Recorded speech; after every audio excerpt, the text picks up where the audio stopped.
Sin is an often misunderstood concept, and its definition can vary widely from one region or culture to the next.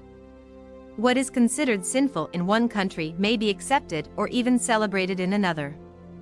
This has led some to question whether sin is truly a real concept, or if it is merely a label that is used to control people and their behavior.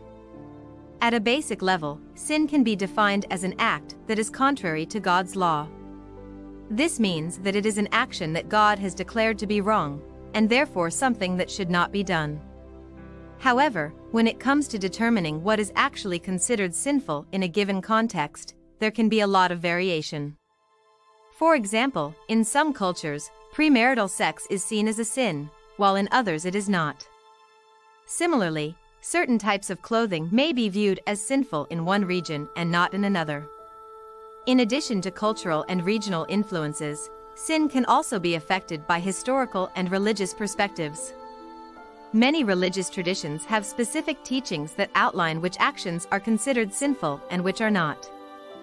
For example, some religions may view gambling as sinful, while others may not.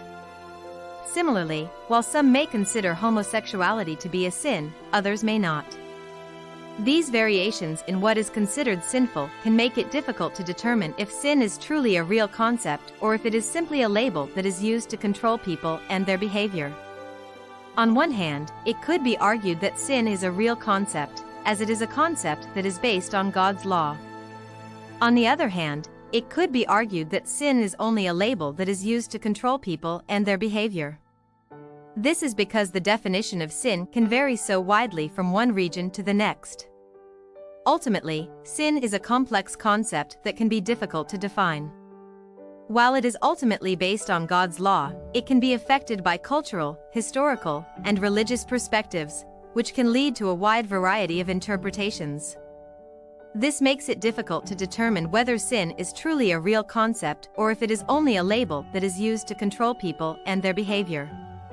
What is clear, however, is that sin is an important concept to consider, as it can have serious implications for one's moral and spiritual development.